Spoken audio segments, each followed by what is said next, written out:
Good afternoon, dear families of HES Academies and dear community. We welcome you to another Family Engagement live broadcast. And I have with me in the virtual studio today, Hala Mallah.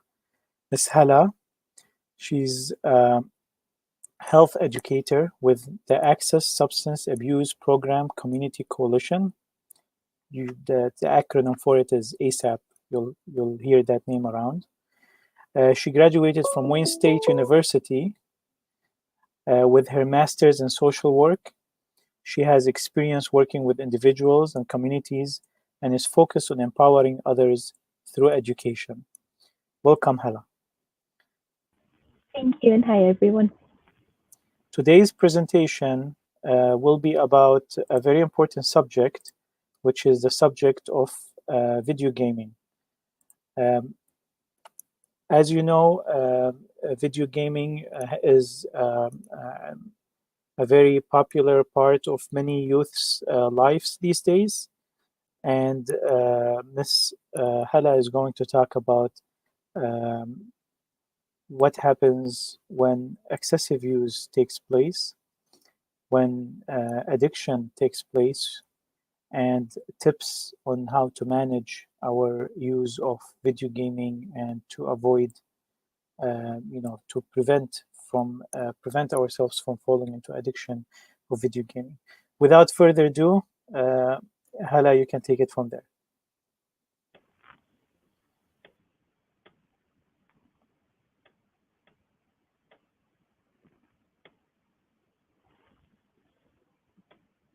Hi, everyone. I'm going to be talking about excessive video gaming use or video gaming addiction, and I will take questions as soon as the presentation is done, so feel free to leave any comments.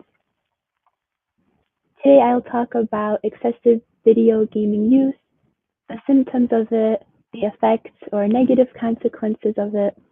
I'll also talk about risk factors, so things that make video gaming addictive. Also with the holiday season, with coronavirus happening, and also to talk about why people turn to playing video games. And I'll also give you tips on managing video game consumption or video game use by also teaching good decision-making skills. And I'll also give resources and tips for managing the video gaming. So first I'll begin by talking about what is video gaming addiction.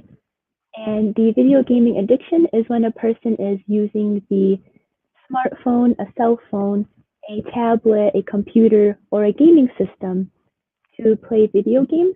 And it's when it happens constantly, excessively, or it's always happening in their lives compared to other tasks that they might have to do.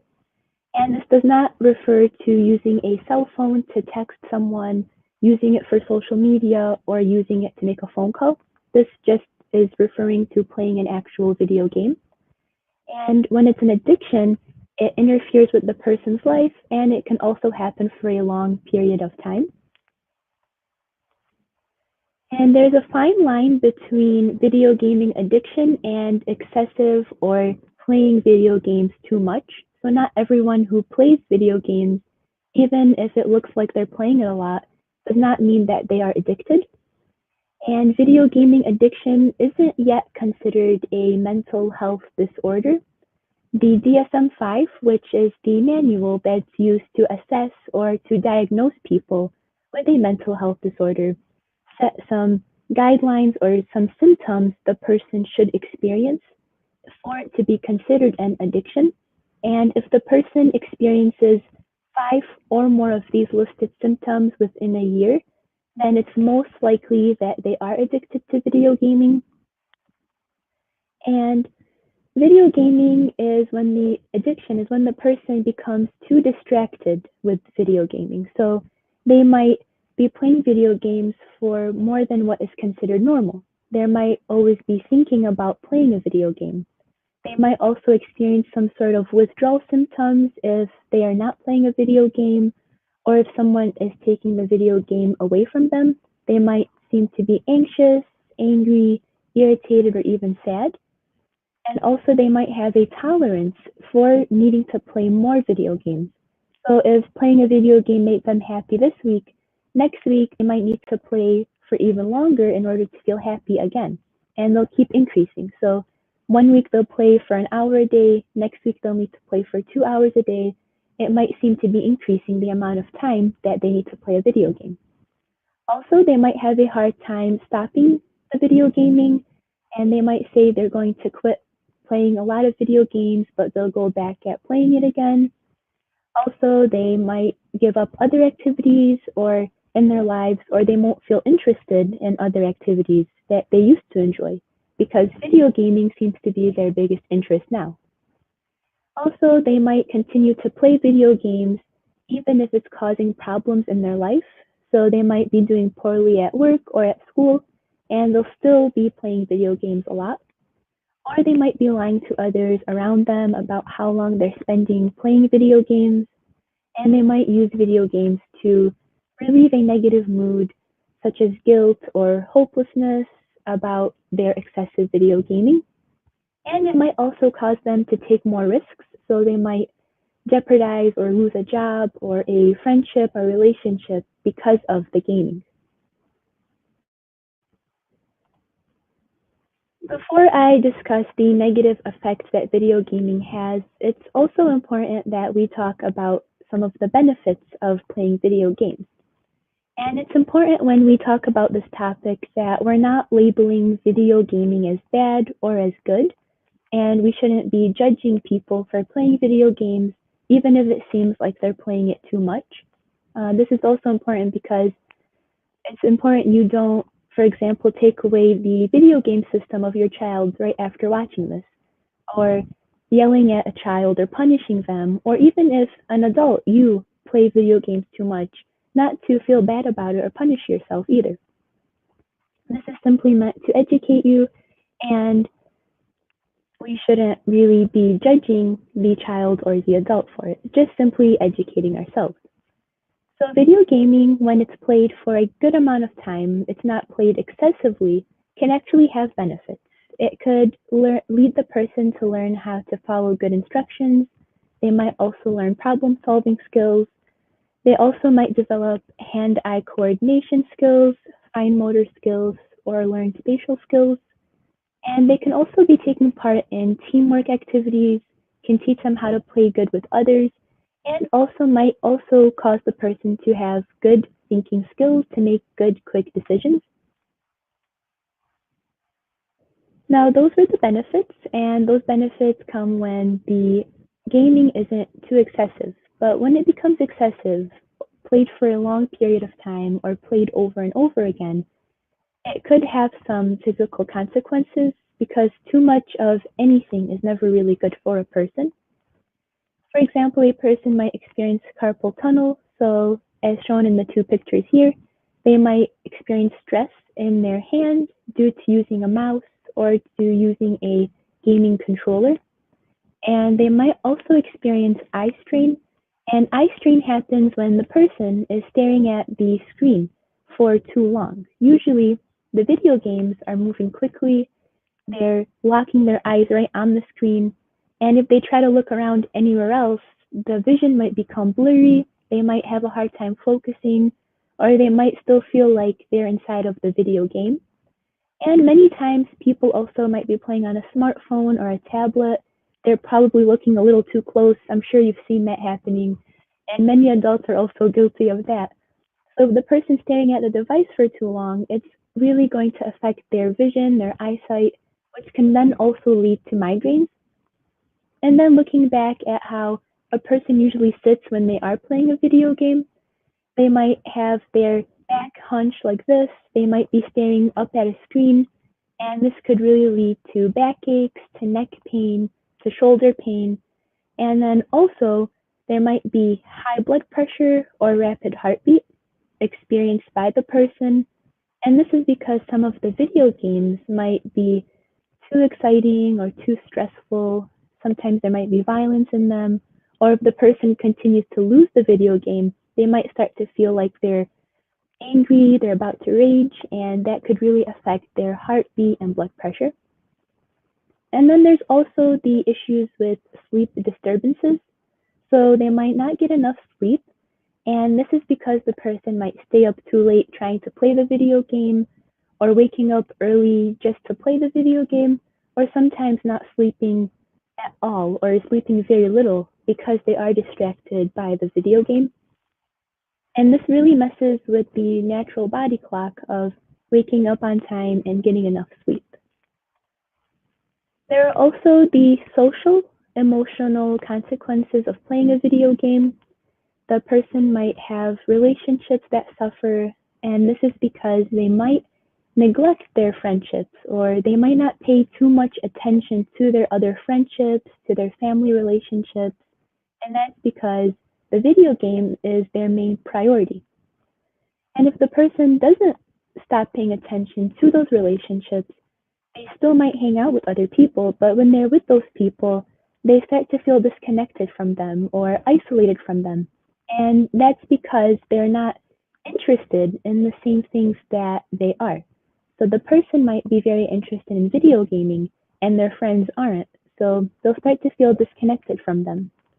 And this could lead to anxiety, it could lead to depression, and this is also due to the isolation. And when it comes to the physical, the social, the emotional consequences of video gaming, it's important then to take some precautions. So if you're suffering from any physical consequences while gaming, you should be careful how you're sitting, making sure you're not hunching over, making sure your back, your neck, your shoulders are supported as you play the video game.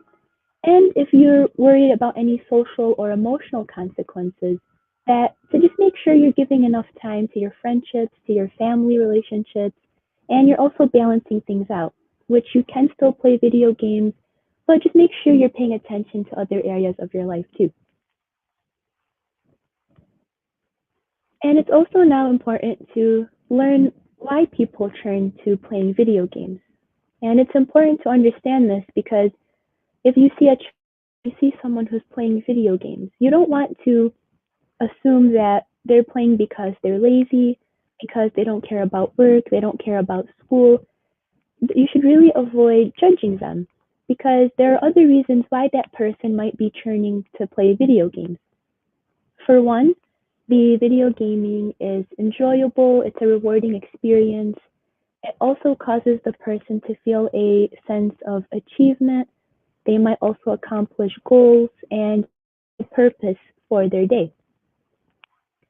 Also, the person might feel a sense of belonging, a sense of community with the people that they meet online. And that's because they feel more connected to them. They also share one common interest. So that leads them to want to turn to video games to connect with those people again. And the video gaming might also give the person a sense of identity. They might start to feel that they're a gamer, that this is what they do, this is their thing. And it gives them a sense of purpose, a sense of identity. And they might lack one in other areas of their life. And it's also important to note the final point I made, and that it gives the person a sense of freedom or a way to escape. So they might have things going on in their life that they just need to escape from for a moment. So they turn to video gaming because it's like a whole new world. It's a whole new community. And some people seem to enjoy that online community more than their own community in real life. And to understand what makes gaming addicting. So you might be concerned about, how do I know that my child or my own video gaming is an addiction, or how do I know if it becomes addicting? It's important to note that an addiction happens when the person is taking part in that behavior over and over again with mostly anything. And video gaming kind of puts a person at risk for becoming addicted to it because it's most likely that the person will turn back to playing a video game over and over again. It's very rare to see someone who plays a video game, enjoys it, and then stops playing for a month or a year. It's most likely, especially with those who are younger, they'll want to keep playing the video game every single day. And we see that a lot happening with little children on a smartphone or on a tablet. and they seem to know a lot about these devices more than some adults. And that's because it's something new, it's something they want to keep using. And part of that is because of something called dopamine, and dopamine is the chemical that's released in the brain that makes a person feel good. And usually when a person's playing a video game, it's been shown that the dopamine levels in their brain doubled while they were playing. So dopamine also causes the person to become addicted to something because they want to experience that feeling again and again. And then some ways that video gaming can really bring a person back to the game that would make them want to repeat that activity is because there's always something for them to turn back to. Some might have a high score that they set. Some might see a high score for an online person or a high score that's set by somebody, and they'll just want to beat that high score. Again, this goes back to giving them a sense of accomplishment, a sense of purpose. Some might want to beat the game. There might be some games that have no endings, so there's always something new to look forward to. And you see that a lot with video games that have a large amount of exploring or give the person the power to create their own world. And they can also have these new relationships online that they want to go back to, their online community again. And these are different ways that cause the person to want to go back and play the video games. The more the person wants to play the video game, the more likely they are to become addicted to it. And it's also important to note that those who are bored might turn back to playing a video game because they're looking for some sort of enjoyment or excitement in their life. And this is something that we see happening a lot during the coronavirus lockdowns and the excessive gaming that has happened during it. This is because excessive gaming is on the rise during the COVID-19 lockdowns. Many people feel they have nothing else to do. Many really can't do anything else. And that's what's been shown. We can't go anywhere. We can't really see other people. And if we want to connect with others, we might go to an online game in order to connect with that community. Also, the social isolation or having school at home, working from home, can also lead the person to have more free time or more access to a video game, to a video gaming device, compared to before, when the child would go to school, they would most likely be away from their video gaming systems, from their tablets. If they had a smartphone, the teacher was really careful that they weren't on it. Now with school being from home, it gives them a lot of time to maybe use a device without anyone knowing.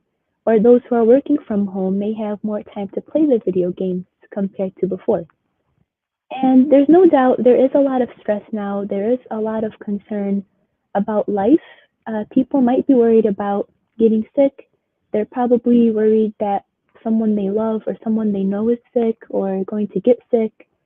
And there is just a lot of stress going on in the media, on TV.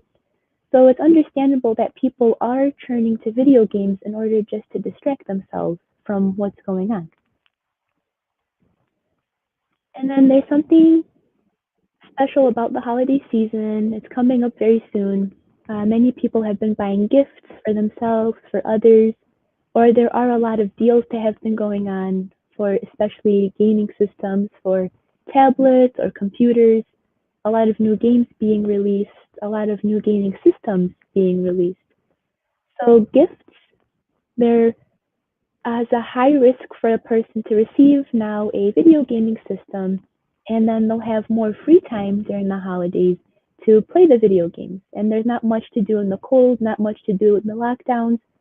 So the most fun thing to do now seems to be playing a video game. And this is not to say you shouldn't buy a gaming system for yourself. You shouldn't buy a gaming system for your child or for anyone you know. You can still buy these systems, but it's important then you're playing carefully, you're managing how long you're playing, and you're just not excessively playing on these video gaming systems. Just to get an understanding of how much time people are spending playing video games in the United States, You can see by these numbers, there is a lot of people who play video games for more than 20 hours a week, and these numbers are only increasing during the lockdowns that are going on. And also the trends have been shown that 8.2% of males spent more than 20 hours playing a video game a week. And this number is pretty similar for females. They've spent more than 20 hours per week, and the number is 6.5% of females. This screen here, I am sharing with everyone the ratings that are set by the ESRB, and this is the Entertainment Software Rating Board. They set the ratings for all the video games that are out there, similar to the ratings that are given to movies or music or TV shows. And these ratings are meant for the person to understand what kind of content the person gaming is going to be exposed to. And this is something especially for parents to be looking out for on your child's video games. If you do not want them to be exposed to any kind of material, any kind of violence, to just keep track of what kind of letter you're seeing on the game itself. So E means it's for everyone. There isn't really much of a concern for a child playing these kinds of video games. E10 plus, if you see that icon, then it's mostly meant for everyone who is 10 years old and older. T, that is mostly for teenagers and up. M is for anyone that is 17 years or older. And then an A means the game is only for adults, anyone who's 18 years or older.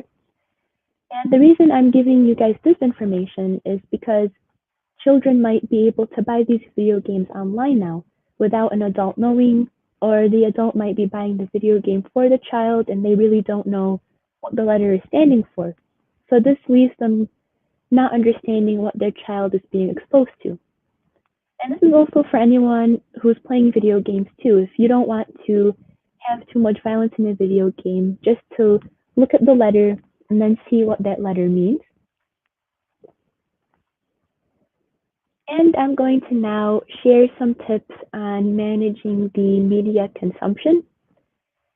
The most important factor is to understand the location of the gaming system itself, of the video gaming system, the tablets, the smartphones, the computers, especially if it's a laptop or something small, to not leave it inside of the bedroom, to place it in a room in the house where everyone has access to it, or where the person can't wake up in the middle of the night and play video games in secret.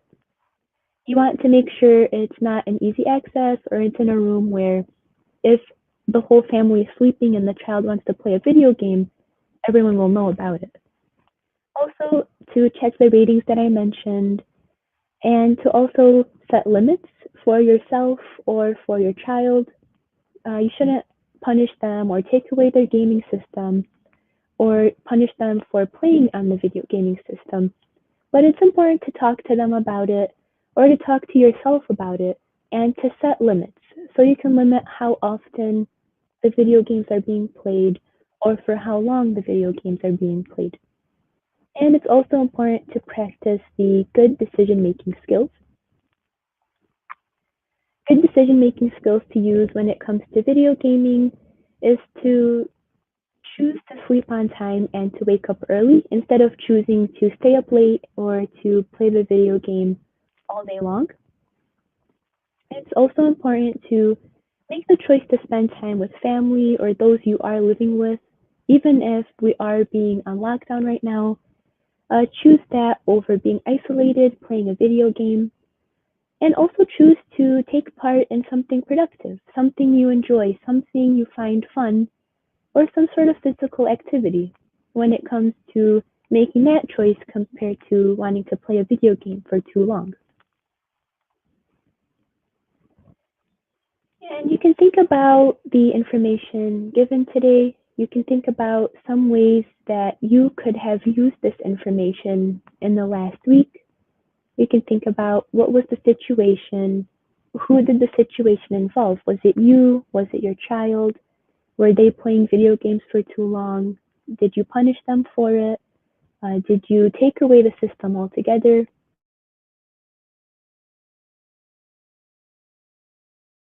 This new information, what could you do differently next time? And to also think about what you can start doing now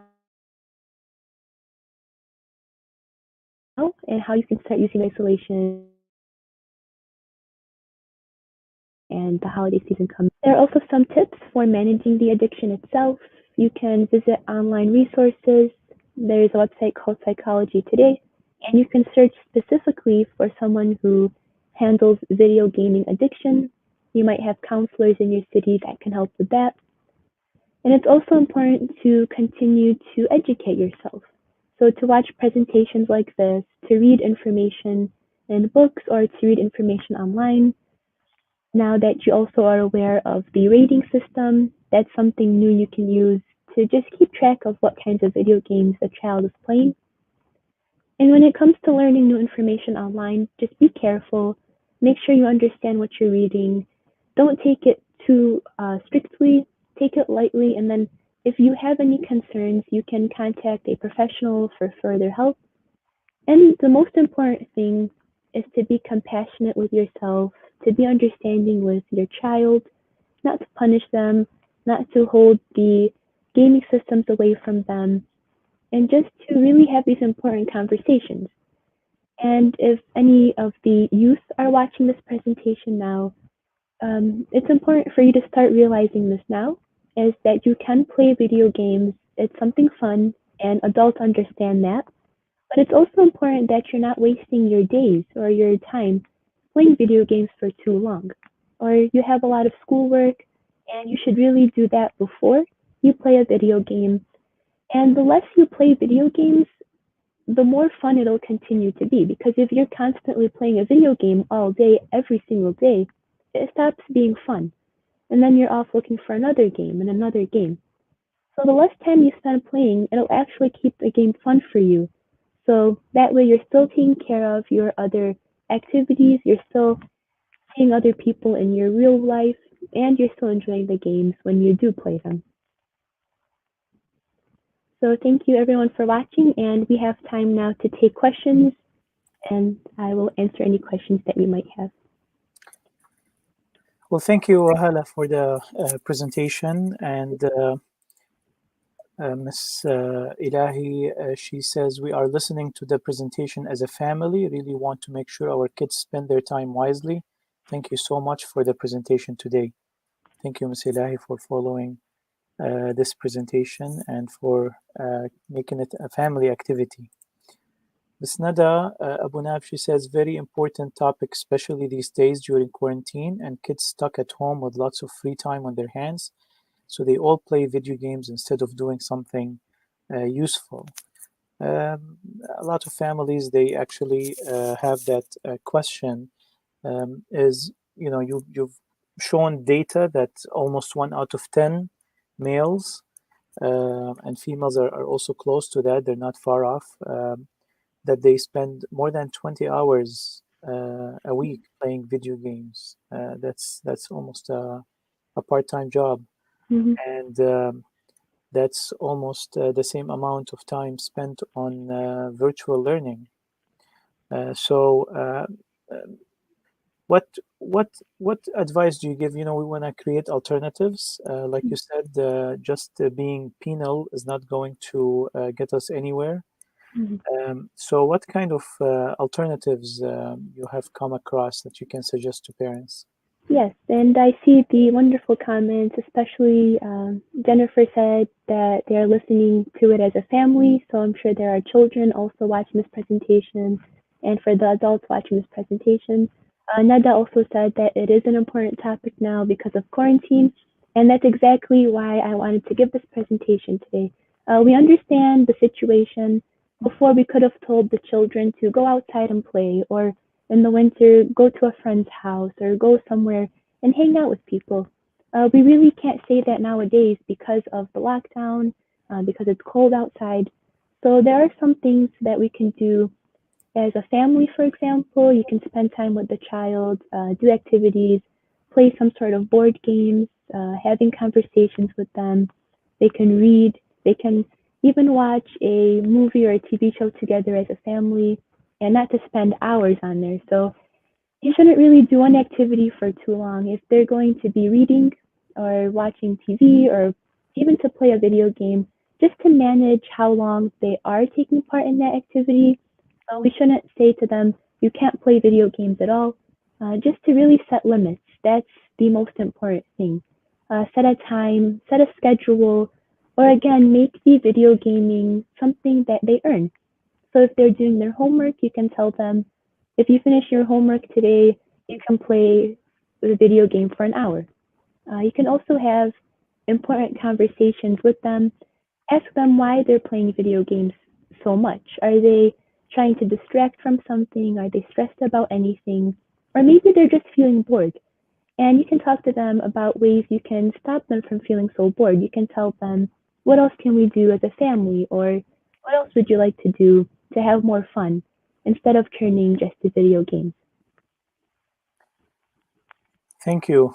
Also, there's the concept of once a child or even an adult really gets this high level of stimulation and entertainment and engagement. I mean, gamification is such a powerful, engaging tool that it's even recommended in education.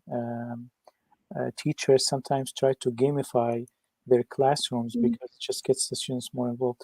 So with such high level of engagement, some get actually scared from being bored, while being bored is not something to be scared from. It is a natural situation, and it's a time where the brain really relaxes, and it also can be motivating to and inspiring to find some creative ideas, some new ideas. Do you want to say something about that? Yes, a lot of one of the points I had made was that people who feel very bored in their life, they might feel bored and want to turn to playing a video game. So that's the main reason. It's because the video gaming technology is very interesting for the person. So in order to deal with feeling bored, you should really just allow yourself to feel it, because some people, like you said, are so afraid of it. So to stop feeling bored, they'll right away pick up the video game or pick up their phone just to distract from it.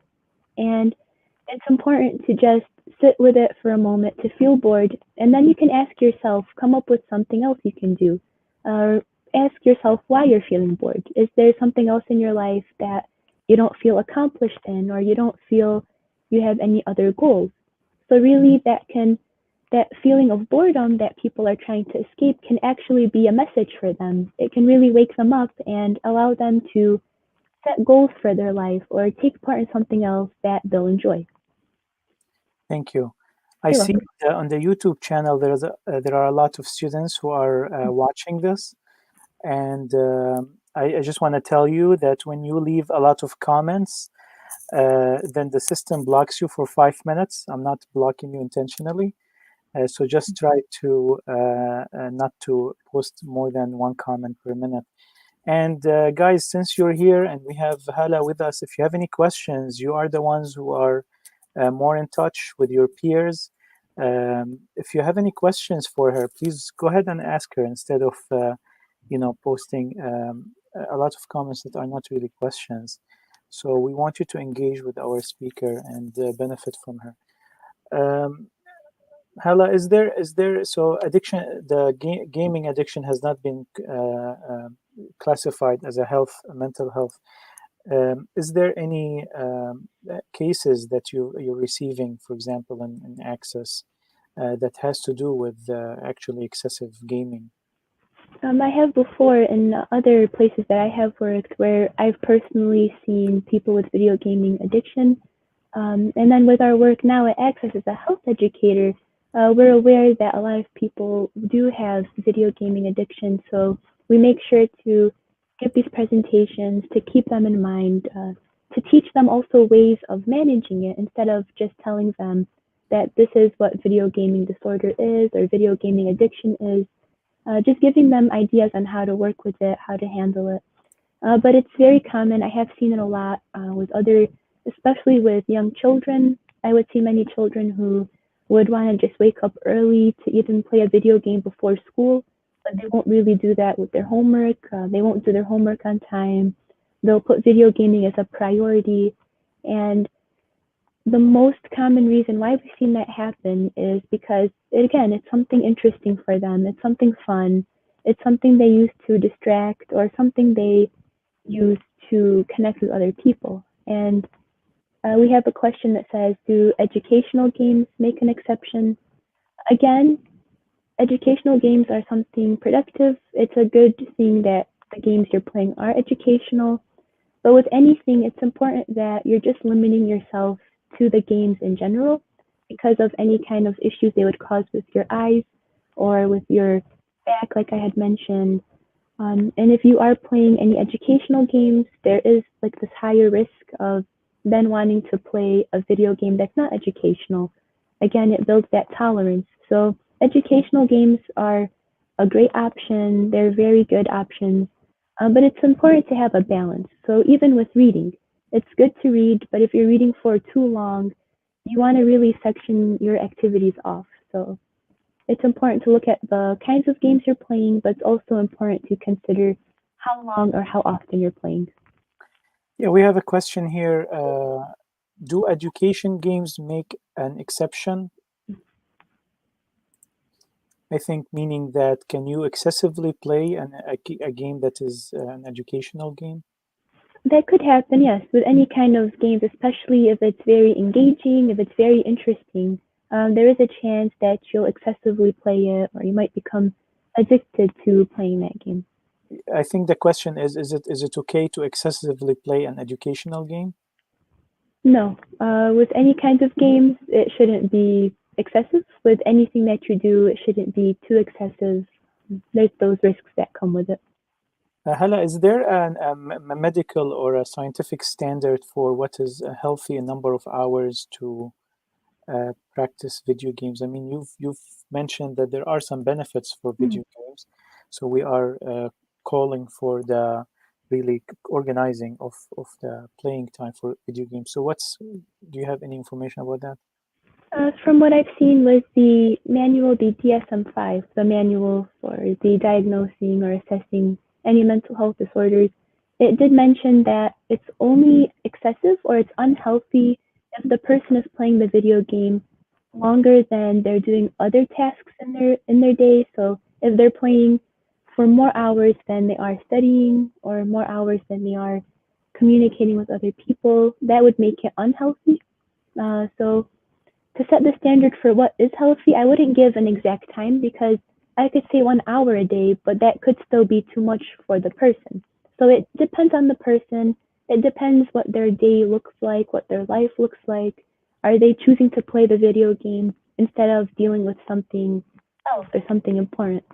So it's healthy when it's done in balance with other activities, when it's not taking over the day, when it's just done in a good amount of time where they're not feeling tired or they're not feeling the physical consequences of it. Right. Amna Khalaili, she's asking, many video games have been shown to improve reflex and memory. Does this apply to those? Thank you, Amna, for your question. Yes, thank you for that question. For video games, again, yes, there are benefits to it. There's many that have taught fine motor skills, the spatial skills, memory, educational games like what was mentioned earlier. So this kind of addiction or excessive use would apply to anything, and it could apply for any kind of video gaming in general. It's good that they are making these choices to play video games that are providing benefits for the person. But again, if they are playing that video game for too long compared to any kind of activity, there is a risk that it becomes addicting, that it becomes excessive, and they should really balance that out. So they should definitely keep playing those kinds of video games. Those are a better option. But again, like anything, they shouldn't be playing it for too many hours or too excessively. And again, just to point out and remind that excessive is defined as when that interval of time you're using for playing is really more than all the other tasks or any other task that you're doing during the day, shouldn't be a major activity of your day that's taken a lot of time. That would be excessive. Hala, I want to mention something about a game that is very popular among children. Can you guess what it is? There's a few. I know there's the newer games coming out. There's Among Us. There's the Fortnite. There's Roblox. There's a lot of different games that I hear about. Right, and Minecraft. I'm going to talk a little bit about Fortnite. Just a couple comments, and it's not my opinion, it's from Psychology Today. First of all, just like Hala said, there are ratings for games. Fortnite is rated as T. T means 14. Teen means it's recommended for children 13 years or older. Unfortunately, many children also play Fortnite who are not teens, who are less than 13 years old. It's not uncommon to find a lot of elementary school age children playing Fortnite. That's something that we have to pay attention for. There's a reason for these ratings, and we have to pay attention for these ratings. Yes, Riyadh, thank you. It is Fortnite. You guessed right. I want to quote a psychologist saying the following.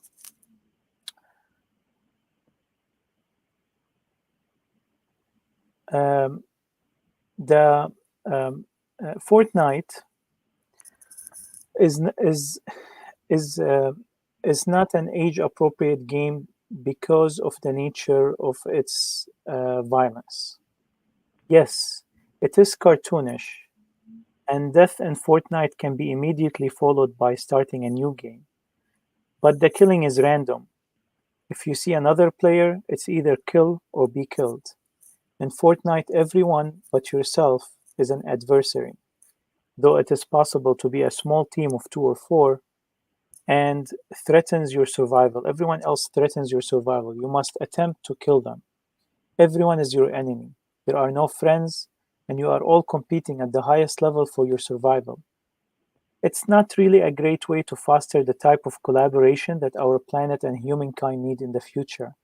Most other violent games at least have teams, bad guys such as zombies attacking the earth or defending one's country against enemies.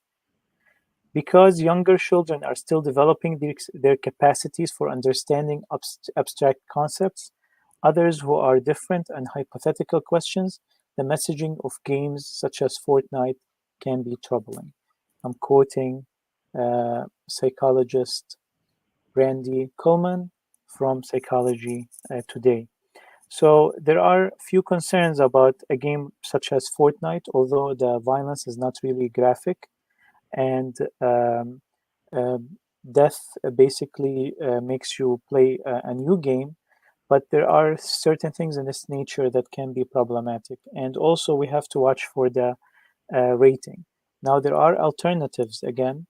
I want to ask you a question, Hala. So once a kid is attached to a game, parents find it very difficult to get them off that game or to switch it to another game. Is there a natural process for withdrawal from such an addiction, if I may use these terms? No, very good question. Yes, there is going to be withdrawal symptoms from stopping that game they're attached to or to stopping the games altogether. So they might start to feel anxious, upset, angry, irritated. They'll start to feel worried, and they'll start to find ways to feel that happiness again that the game gave them. So many parents might then, if they see their child playing the video game for too long or too much, they'll want to just take the system away from them as a punishment or hide their tablet, hide their phones, hide the gaming system. And by doing this, you're really shocking the child right away by taking that system away from them. And you'll tell the child to then do their homework instead. But if the child is feeling very anxious and worried and upset, I think the last thing we see them wanting to do is their homework. So that way they'll just sit there, or they'll maybe start to cause problems. And that'll really be ruining the point, because you took away the system, but they're not feeling motivated to do anything else. So a good way to do this would be to limit the amount of hours the child is playing, so you can start slowly. You can start, if they play, let's say, 4 hours a day, you can start with 3 hours a day. They can keep track of how long they're playing. And then you can slowly move to 2 hours a day, then to 1 hour a day. And then try to come up with a healthy amount of time that they can play. So you can give them maybe 30 minutes a day or an hour every other day. You can really just speak to your child. That's the most important thing. But to really set these limits with them and ask them what they want. We shouldn't really make the decisions for them, but we should make the decisions with them. So to keep in mind the kind of natural process they will go through, especially if they're playing it for too long. They'll become angry or irritated or upset, or they might just want to keep playing that game. So they'll want to do anything in order to play that video game. So not to punish them or get mad at them if you see them feeling that way, but just to mostly talk to them and have that conversation with them. Thank you. I want to mention something also about another very famous game called Roblox. Roblox is a kind of an open platform game where users create their own games. It's free to download and play, and it is rated E10 plus, means for everyone 10 years old and up. And it's rated for 10 plus because of some fantasy violence, which means that typical gameplay should be suitable for most kids. However, the rating does not take into consideration the interaction notice, which means that parents should be warned that players can communicate with each other. They can join groups and create and share games with each other. In fact, they can sell games on Roblox.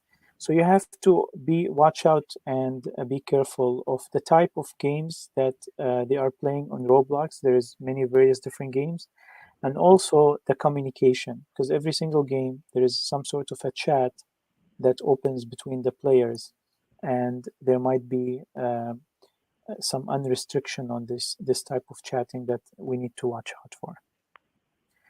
We have a question from Hiba Makki. She says, how much time is good for kids during a week for 8 years and 10 years old? Very good question. And when you're trying to figure out how much time to let the child play the video game, keep in mind for their age. So from 8 to 10 years old, they go to school. They're also doing a lot of learning during that time, not just from school, but from their life. They're learning how to interact with others. They're learning how to communicate, and they're learning different types of family relationships and everything like that. So a good amount of time, you want to just make sure the amount of time they're playing isn't taking up a lot of their day. It's not really interfering with their school. It's not interfering with the time they should be spending speaking with other people and making these human connections outside of an online world. So just a healthy time would be any time that isn't distracting them from their daily life and where they're not really spending 3 to 4 hours a day playing the game or more. That's what we see a lot with children. Playing for 5 hours or more a day is something very common. If you want to give a time, I would say about an hour a day or every other day. Again, it depends on what their life is like, what they have going on, and what the parent feels good with giving them. So an hour for one child a day might be good, but for another child, it might not be that good. So when you're trying to consider the amount of time, to maybe look up online the amount of times that have worked for other parents, to ask other parents, or to ask a professional if you're worried about your child spending too much time playing a video game. Thank you, Hala. And I've just posted in the comments the guide for parents for Roblox. Again, even with the ratings, sometimes, the ratings is, for example, teen, which means 13 years old and older. But there are kids who are older than that, but the parent would feel that this game is not good for them. And there might be children who are, for example, 10 or 11, that the parent feels that they're mature enough. For example, a game such as Fortnite that has some violence in it. The parent thinks that they're mature enough to play it without taking the violence seriously. or for example, they might let them only play on the creative version of it, which involves only building things. And so there are a lot of options. The thing is, there's no other way but to educate ourselves and engage ourselves. And like Hala mentioned, very important point is that we have to make the decisions together. If we just make the decisions against their will, then they will always resist it, or they might always have the desire to play it at their first opportunity. So it is good to come to these decisions and teach them the way to think and control and make their decisions collaboratively with you. Any other comments? We're reaching to the end of our broadcast, Hala, and the parents, if you have any more questions. I have a comment here from Ahmed Ballu. Thank you, Ahmed, for being with us. Get involved and watch them, what they're doing, even as much as 15 to 30 minutes every now and then. Very good point. Thank you, Ahmed, for that. And there was also one more comment too by Riyadh, and he said, can you play the game but without getting mad? Again, like I had mentioned too, you can play these video games, and a lot of the consequences were getting mad, feeling stressed, or having back pain or eye pain. So when you are playing these games, yes, it's important you're taking the precaution for it. You're relaxing yourself, you're trying not to get too stressed from it, you're sitting in a good position, and you're sitting far from the screen. So I'm not saying to not play video games at all. Of course, this is something that you can do and you should do without feeling guilty for. And we shouldn't make the child feel guilty or stop them from playing the video games. It's okay to play them, just to limit the amount of time, to also put other things ahead of it, to prioritize your life and then play the video games, not to revolve your whole day or your life around trying to play the video game. And if a parent, Hala, makes a decision that they don't want to have any video gaming in their house, what's your opinion about such a decision? I would want to make sure I know why they made that decision. Is there a good reason? Is it because they want to punish the child, or is it just because they don't want those video games? If that's the situation and they don't want video games in the house, that's a rule they have, and they have the right to make that rule. But they have to make sure the child is understanding that rule, so the child doesn't feel like they have to hide or go to a friend's house just to play the video game. So to avoid making these kinds of decisions again without the child knowing, maybe to just have a compromise. So it's not all or nothing. They can compromise. I'll let you play the video game once a week, and that's what the parent wants, and the child should understand that, should tell them how they're feeling about that. So then again, they're making that decision together. Great. Dear parents, if you have any ideas of how to spend, how to gamify some aspects, how to create some games in your life at home where you can play all together, please put it in the comments so we can share it with other parents. I've known some parents who, for example, have a talent show that they do at home. There are parents who do like an improv night where you can open the internet and find a lot of improv family games that can be done together.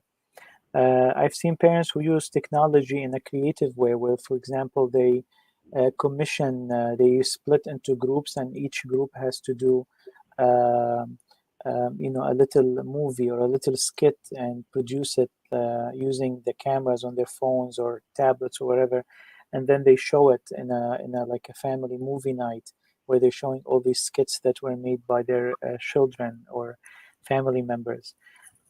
So there are a lot of creative ideas that can be done at home. You can invent your own games. You can play famous board games like Monopoly and Risk, etc. And you can take these games and create alternatives to it, like use the same gaming, but have your own version, your own family version of the game that makes it fun for yourself. I've taken, for example, Risk before, and I've used actually the map of the United States instead of the map that comes with Risk, just so they can learn the states and the cities. So there's a lot of ideas that you can find, a lot of resources online. and you can share with each other alternatives to video games, because we have to find the alternatives and reduce the use of video gaming, if there is any in the house, to the healthy level, like Hala mentioned, not excessive use. With that, we've come to the end of our presentation. Hala, if you have any more comments to give before we end. I just want to say thank you for everyone who's watching, especially the youth watching and especially the parents watching. It's important that you're wanting to learn more about this, and that's very, very good. So thank you, everyone. Thank you, Hala, and thank you, everyone, for watching. This video will be posted on the Academy's Facebook pages and YouTube channel. Please share it with others if you feel that they need some of the information that's mentioned here. And I hope that you'll have a safe and great entertaining weekend. Bye-bye.